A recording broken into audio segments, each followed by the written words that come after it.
Guys, अगर आपको hair fall हो रहा है और आप यूज करने वाले हो द डर्माको का ये peptide stem cell hair fall control shampoo and आपके माइंड में है कंफ्यूजन कि ये शैम्पू वाकई में हेयर फॉल पे वर्क करेगा या नहीं, तो गाइस आप बिल्कुल सही जगह पे आए हो। बिकॉज आज के इस वीडियो में मैं इस शैम्पू के बारे में डिटेल में बात करने वाली हूँ।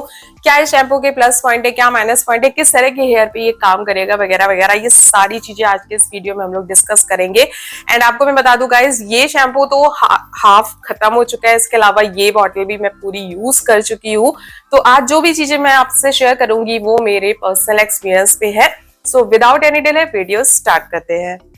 अब बात करते हैं इस शैम्पू के हाईलाइटिंग फीचर्स के बारे में। तो इसको मैंने नायका से परचेज किया है 347 रुपीज में। क्वांटिटी इसमें देते हैं 200 ml की। एंड गाइस ये क्लेम करते हैं कि ये जो शैम्पू है ना, ये वीक हेयर्स पे, थिन हेयर्स पे और जो हेयर फॉल है ना उस पे काफी अच्छा वर्क करता है। इसके अलावा ये स्कैल्प को भी इम्प्रूव करता है।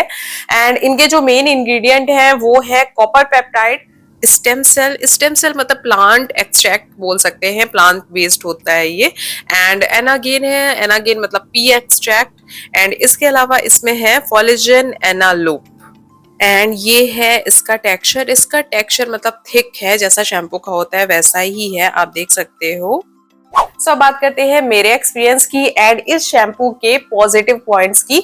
सबसे पहली बात गाइस कि ये जो शैम्पू है ना, ये हेयर फॉल पे इफेक्टिव वर्क करता है। एटलीस्ट मेरे हेयर्स पे तो इसने काफी अच्छा वर्क किया है, क्योंकि इससे पहले मैं जो शैम्पू लगा रही थी वो एक टाइम तक मुझे सूट कर रहा था, बट उसके बाद हेयर फॉल होना स्टार्ट हो गए थे और बहुत ही बुरी तरीके से हेयर फॉल हो रहे थे। अभी के टाइम में मेरा हेयर फॉल काफी हद तक रुक गया है। एंड मैंने ये वाली बॉटल फिनिश कर दी है, दूसरी वाली मैं यूज कर रही हूँ।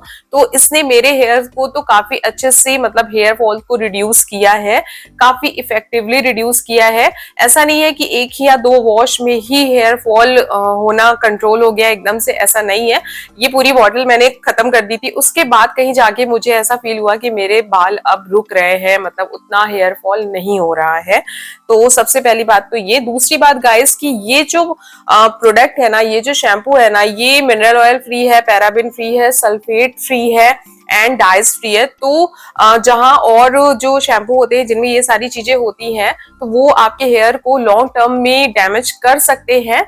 और अगर कंपेयर करें इससे ना, तो ये उतना ज्यादा आपके हेयर को मतलब डैमेज नहीं करेगा लॉन्ग टर्म में, अगर मैं बात करूं तो।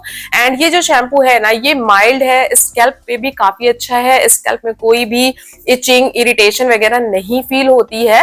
तो फिलहाल मुझे ये शैम्पू इन सारी चीजों में काफी बेटर लग रहा है। एंड एक क्वालिटी है इस शैम्पू की जो मुझे पर्सनली बहुत अच्छी लगी, बहुत सारे शैम्पू में वो नहीं मिलती है। वो ये है कि जब ऑयलिंग के बाद आप इस शैम्पू से हेयर को वॉश करते हो ना, तो वो एक ही वॉश में आपके हेयर को बहुत अच्छे से क्लीन कर देता है, दोबारा उसको रिपीट नहीं करना पड़ता है। एंड ये चीज मुझे काफी अच्छी लगी। एंड इसके अलावा ये हेयर को स्मूथ भी बनाता है, मतलब फ्रिजीनेस लगती है हेयर्स में, बट बहुत ज्यादा बाल बहुत रूखे नहीं लगते हैं कि बहुत ज्यादा एकदम चिड़िया का घोंसला जैसे हो गया, ऐसा नहीं है। एंड इसके अलावा गाइस ये ना मतलब हेयर ब्रेकेज जो होता है उसको भी ये काफी कम करता है, क्योंकि मेरे बाल ऐसा नहीं था कि जड़ से ही जा रहे थे, अपर साइड में जो एक ब्रेकेज होता है ना, रूट से जो ब्रेकेज होता है वो भी हो रहा था। एंड इसको यूज करने के बाद ये चीजें भी कंट्रोल हुई हैं। एंड यहाँ पे एक चीज मैं क्लियर कर दूं गाइस कि सारी चीजें सिर्फ शैम्पू से नहीं होने वाली हैं। मे बी अगर आपका कोई हेल्थ इशू है जिसकी वजह से हेयर फॉल हो रहा है ना, तो कोई भी शैम्पू उस चीज को नहीं रोक सकता है। मेरी जैसे डिलीवरी हुई थी, अभी मेरी बेबी जो है 10 मंथ्स की हो गई है, तो मैंने जितने भी हेल्थ सप्लीमेंट वगैरह होते हैं वो भी अपने रूटीन में रखे हुए हैं। और मतलब डाइट का भी ध्यान देती हूँ, पानी वगैरह भी ज्यादा पीती हूँ, ये सारी चीजें करती हूँ। उसके साथ साथ ये शैम्पू यूज कर रही हूँ, तो ये शैम्पू मतलब हेल्प कर रहा है मेरी। तो ये तो हो गई इस शैम्पू की पॉजिटिव बातें। अब कुछ जो डिमेरिट्स है, मतलब इसके जो निगेटिव पॉइंट है, वो अब आपके साथ मैं डिस्कस करने जा रही हूँ। तो सबसे पहली बात गाइस कि ये जो शैम्पू है ना, ये कोई मेडिकल नहीं है कि तुरंत आप अप्लाई करोगे और तुरंत आपके जो हेयर फॉल है वो कंट्रोल हो जाएंगे या रुक जाएंगे, ऐसा कुछ नहीं है। मतलब एकदम से हेयर फॉल नहीं रुकते हैं, होते हैं हेयर फॉल धीरे धीरे, मतलब ग्रेजुअली वो चीज कम होती है, मतलब ये हेयर फॉल को कम करता है।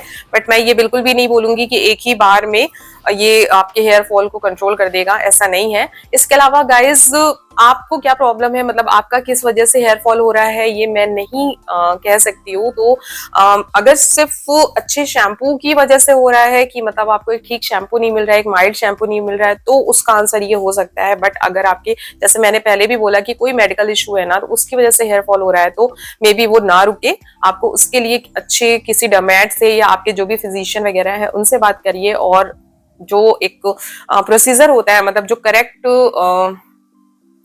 उसका सॉल्यूशन है उसको ऑप्ट कीजिए, ना कि कोई शैम्पू वगैरह से, क्योंकि कोई भी शैम्पू, कोई भी सिरम कुछ भी मिरेकल नहीं करता है। ये चीज तो मैं एकदम मतलब 100% कह सकती हूँ, क्योंकि बहुत सारी चीजें मैंने भी ट्राई करके देखी है, हर चीज सब पे वर्क नहीं करती है। तो ये शैम्पू मुझ पे सूट कर रहा है, मे बी आप पे ना करे, तो पहले आप एक बार यूज करके ही देखोगे। भाई मैं भी यूज करके ही मैंने देखा, फिर मेरे पे ये अच्छा वर्क किया, तो अब मैं इसको कंटिन्यू में यूज कर रही हूँ। तो यूज करना तो पड़ेगा। बट हाँ, अगर आपका कोई मेडिकल इशू भी चल रहा है ना, जिसकी वजह से, जैसे आयरन की डेफिशिएंसी की वजह से हेयर फॉल ठीक ठाक होने लगता है, ठीक है, और भी जैसे चीजें हैं, बहुत सारी चीजें उनकी वजह से भी होता है, तो मे बी अगर वो रीजन है, तो आपको अपने डर्मेट से या फिर आपके फिजिशियन से मिलके उस चीज को खत्म करना होगा। दूसरी बात, ड्राइनेस फील होती है इसको अप्लाई करने के बाद, इसलिए मैं जब इसको अप्लाई करती हूँ ना, तो हेयर सीरम जरूर अप्लाई करती हूँ, क्योंकि कंडीशनर मेरे बालों पे उतना अच्छा वर्क नहीं करते। मेरे बाल जो है ना वो ऑलरेडी थिन है, अगर मैं कंडीशनर यूज करती हूँ तो मेरे बाल और भी ज्यादा पूंछ जैसे लगने लगते हैं, मतलब और भी ज्यादा थिन लगने लगते हैं। तो मैं कंडीशनर नहीं यूज करती हूँ, उसकी जगह पे मैं या फिर वीकली या हर 10 दिन पे कोई जैसे स्पा वगैरह ले लेती हूँ घर पे ही, पार्लर में नहीं, घर पे ही स्पा क्रीम वगैरह होती है वो यूज कर लेती हूँ। इसके अलावा सीरम मैं रेगुलरली यूज करती हूँ, जब भी हेयर फॉल, मतलब सॉरी, जब भी हेयर वॉश करती हूँ तब। इसकी जो फ्रेग्रेंस है ना वो माइल्ड है, बट लॉन्ग लास्टिंग बिल्कुल भी नहीं है। जैसे बहुत से शैम्पू में ऐसी स्मेल होती है कि आप हेयर वॉश किए रहते हो उसके बाद भी 1-2 दिन तक स्मेल रहती है, बट इसके साथ ऐसा नहीं है। माइल्ड है स्मेल जो इसकी है, इसकी जो फ्रेग्रेंस है वो माइल्ड है, बट लॉन्ग लास्टिंग नहीं है। एंड इसके अलावा गाइज, अगर आपके बाल डैमेज हैं या ड्राई हैं, मतलब आपने कोई ट्रीटमेंट वगैरह ले रखा है ना हेयर्स पे, तो उस पे ये उतना अच्छा वर्क नहीं करने वाला है, क्योंकि ये ऑलरेडी हेयर मतलब हेयर्स को ड्राई करता है वॉश करने के बाद। तो अगर आपके इस तरह के हेयर है जिसमें आपने कोई ट्रीटमेंट वगैरह ले रखा है, तो उस पे मुझे नहीं लगता है कि ये उतना अच्छा वर्क करेगा। बाकी आप ट्राई करके देख सकते हो, अगर कर गया तो बहुत ही अच्छी बात है। सो ये था मेरा पर्सनल एक्सपीरियंस इस शैम्पू के बारे में। जितने भी माइनस पॉइंट थे, प्लस पॉइंट थे, मैंने सारी चीजें आपके साथ शेयर कर दी हैं। सो ओवरऑल अगर मैं बोलूँ ना गाइस, तो आप अगर एक अच्छा माइल्ड शैम्पू सर्च कर रहे हो तो डेफिनेटली इसके साथ जा सकते हो, क्योंकि मतलब हेयर फॉल को ये कंट्रोल करता है। मेरे भी हेयर फॉल को इसने काफी हद तक कंट्रोल किया है, आपने वीडियो में देखा ही। बट अगर आप ये सोचो मेरेकल कुछ हो जाएगा या एक परमानेंट सोल्यूशन जैसा, तो मैं नहीं बोल सकती हूँ। बट हाँ, ये आपके मतलब हेयर को एक जो होता है ना मेंटेन रखना, तो उस पे ये अच्छा काम करेगा। मतलब एक माइल्ड शैम्पू है, एवरीडे के लिए बेस्ट है, ये सारी चीजें इसके साथ है। सो आई होप कि जैसे इसने मेरे हेयर पे अच्छा वर्क किया है और मेरे हेयर फॉल को कंट्रोल किया है, आपके हेयर फॉल पे भी ये वैसा ही वर्क करे। तो एक बार इसको ट्राई करना एंड मुझे कमेंट बॉक्स में जरूर बताना कि ये शैम्पू आपके हेयर पे कैसा जा रहा है, ताकि मुझे भी पता चले कि भाई किस तरह के हेयर पे अच्छा जा रहा है, नहीं जा रहा है, क्या है इसका। सो आई होप कि आज का ये वीडियो आपके लिए हेल्पफुल होगा। मिलेंगे नेक्स्ट वीडियो में, तब तक के लिए बाय।